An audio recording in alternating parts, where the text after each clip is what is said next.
Good morning, United We Rise. So I am so incredibly honored that I was asked to come help with the United We Fly movement, and I'm so excited to be able to share my story with you guys, and I hope that it resonates with somebody. Even if it only resonates with one person, that's all that matters. So for those of you guys who don't know me, my name is Ashley Templin. I am a superstar director from Fredericksburg, Virginia. I am a newer SSD, so I am not one of the ones that like everybody knows, so on and so forth. But I feel like every story has a chance to touch somebody. So I wanted to kind of tell you guys my story really quickly. So I joined Scentsy in 2014 when I was 21 years old. I was working at a gym as an assistant manager. I was living paycheck to paycheck. I was part-time in college, pretty much floundering around, didn't have any idea what I wanted to do with my life. I had 3 different majors at one point. I had no clue really where I wanted to go. I at some point heard about Scentsy products and was looking for somebody to host a party with, and I ran into my original sponsor who got me all the information to book a party and to host a party for her. And I took all of the order forms, the catalogs and everything to my brother's baseball game, and before I left my brother's baseball game I had $500 in orders. I am a very outgoing individual. I talk a lot. It's just, I like to call it a character flaw, but it's one of my character flaws is that I talk a ton. I'm very opinionated. I'm very loud, those types of things. If you're an Enneagram person, I'm an Enneagram 8. So I am very outgoing. So I easily got $500 in orders at my brother's baseball game. And I texted the girl who was the consultant, and I said, hey, I'm gonna need some more order forms. I'm out of order forms. And she was like, really? Already? And I was like, yeah, I already have $500 in orders. I know we were gonna do an in-home party, so I want to make sure I've got more order forms for the friends who I haven't gotten to see. And she said, okay, yeah, I'll bring you some more. So she stopped by the gym the next day with a folder. And in the folder was a scent circle of Luna. It was some information about joining. It was more order forms, obviously a couple more catalogs, things like that. So on my lunch break at the gym, I sat down and I was just kind of rifling through the folder and pulled out the Luna scent circle, opened it up, smelled it, smelled amazing, put it in my car, and decided to join. I was like, you know what, this sounds like something I could do. Like, obviously I got $500 in orders. This was before party flipping was a thing, y'all. So I did not get those $500 in orders at my launch party. I had to hustle for another 500. So I joined and did my thing from 2014 till 2017. In 2017, I decided I wanted to go back to school full time. I was very close to flunking out of college, and if I didn't get straight A's this last semester, that I would be kicked out of college indefinitely, and I would have to go somewhere else. My GPA was that bad. So I decided to put my Scentsy business on hold. I had made it to star consultant. I was doing really well. I had a couple team members, but it wasn't ever really passionate for me. Like, I loved Scentsy and I loved Scentsy products, but I never really had the passion to build a team. I always looked at things with adversity. Like, I looked at things and I was like, I can't do that. Like, why would I do that? Or so on and so forth. So I was always a very much a no person. So fast forward a little bit, and I had been out of Scentsy for a little over a year. I had left a very, I would like to call traumatic relationship. It was very emotionally abusive, and I had left this relationship and was on my own for the first time. I was on my own for the first time as an adult. I had started dating this guy when I was 18 years old. I had never lived on my own. I had never paid bills on my own. I had always had somebody there to help me with those. I was on my own for the first time. In this time that I was on my own for my first time, I reconnected with my high school sweetheart, and within, I would say, a week of us talking, we were head over heels in love with each other. And I know that sounds silly, but it's not. My now husband and I decided that if we were gonna get back together, because we had dated in high school, if we were gonna get back together, this is it. Like, we were dating with the intention that the things were gonna get serious very quickly. He was in the Army, so we did long distance for a long time. 8 months after we started dating, we got married. And 2 weeks after we got married, he was told he was deploying to Afghanistan for 9 months. So our first year of marriage was spent separated. I moved from our hometown of Fredericksburg, Virginia to Fort Drum, New York, and started my life away from my parents, waiting for my husband to come home from deployment. I worked a retail job that was very part-time. I worked like 6 hours a week or 8 hours a week, something silly. And I worked the most odd hours. So I would work, it's a floor set, so I would go in at like 6 p.m. and work until we were finished. And when we were finished was normally like 4 a.m. So I worked the most odd hours. And when my husband came home from deployment, they gave me the absolute worst time of trying to get off work for his homecoming ceremony. And I knew, between that and the fact that they required that I come into work with the flu, an upper respiratory infection, and a sinus infection, because they couldn't find coverage for my shift, that they did not care about me.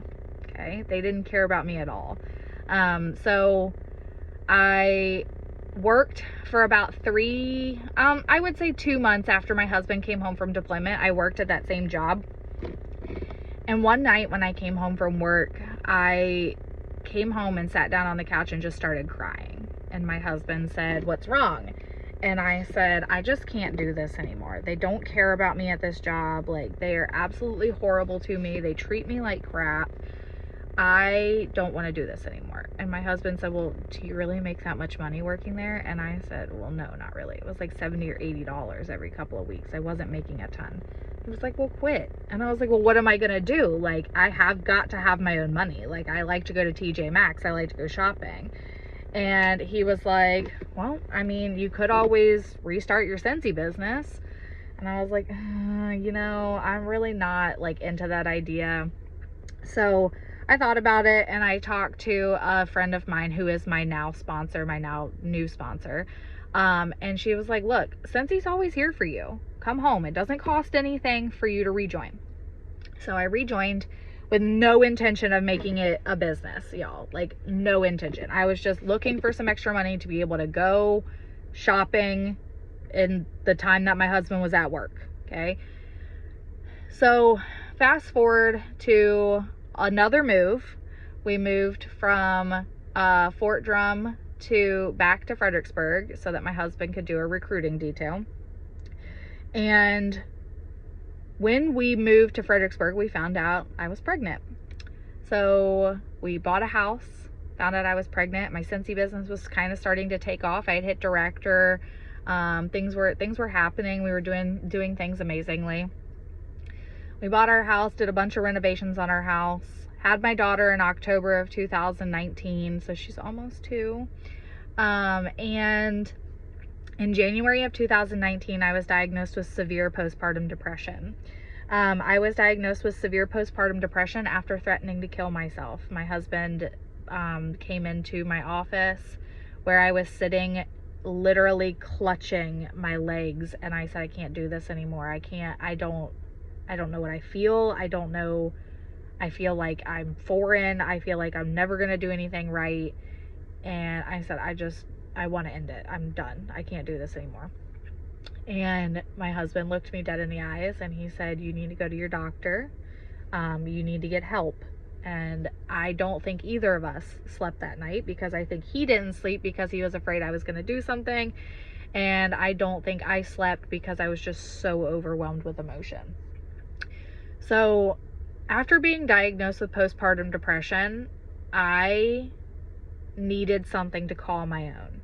I needed something that was mine, something that I could feel human without being a mom. And that might sound really crappy to some people, but when you become a parent, one of the things that is very common is that you lose your sense of self, especially as a mom, because you are on constant high alert for your kid. You are no longer just responsible for yourself, you're responsible for a whole nother human being. And it's very easy to get wrapped up in this ideal of being a mom and lose your own personal self. So I needed something that was going to be my own personal thing. So I leaned on my Scentsy business very heavily. I leaned into focusing on my team. I leaned into focusing on making sure that I had 2,000 PRV a month. I leaned into finding the joy in my Scentsy business that I couldn't find in my own daily life. If anybody has ever had a colicky kid or a kid that has formula issues, that's what we were dealing with. My daughter would scream for 11 or 12 hours straight, no sleeping, and nothing we did, rocking, cuddling, snuggling, trying to calm her down, no binkies, nothing was helping. So I leaned on my Scentsy business very heavily to help me find joy in life. And obviously went to my doctor and got medicated for my postpartum depression. But when I look back now, I can see how much Scentsy changed my life and how much Scentsy saved me.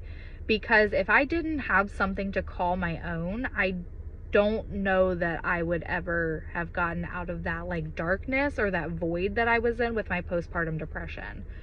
Scentsy literally provided me something that was more than just being a mom. I could be a mom, but I could also be a leader. I could be a mom, but I could also be a like straight up wax boss. Like I could sit there and tell you I knew everything about our products and still do. Everything about our products. I know the nitty-gritty details of how our warmers are made. I look all that up because that's what makes me feel human. That's what makes me feel human, is to have something that's just mine. And we started working my business as kind of a family business after I earned the top 100 trip to Marco Island, the Passport to Paradise, because my husband saw A, how much joy it brought me, and B, how much I could actually make with Scentsy. So for those people out there who may be struggling to find your why or struggling to find your purpose within your Scentsy business, dig deep. I promise you, Scentsy can be amazing for you as a person. It can give you something to feel like whole. It can be something that just gives you a little bit of extra money. Like my journey has pretty much been all over the place. My journey started as something simple and grew into something more, and now my Scentsy business is literally life-changing for me. So we hit Star Director in 2020 and then SSD this April. So we're a baby SSD team. And I attribute a lot of that just to the passion that I have behind my business and the passion that I have for my team and watching them succeed. I have a lot of team members on my team who are moms of small children. I have a lot of team members who are military. It's your vibe attracts your tribe, and I'm serious. Like, you are going to attract like-minded individuals to your team who are then going to attract like-minded individuals to their teams. But I strongly believe that Scentsy can be a life changer because it's been a life changer for me. Scentsy saved me when I was at my darkest, and my team has saved me when I was at my darkest. And I hope that with this movement and this United We Fly movement, that you can see how everybody's journeys are so different, but we all have one common goal, and that's authenticity, simplicity, and generosity. And that is the core values of Scentsy. As our one common goal is changing the world for the better. And I would like to say that Scentsy has changed my world for the better. So I hope you guys have a wonderful day. Thanks for coming to my TED Talk. We'll chat later. Bye.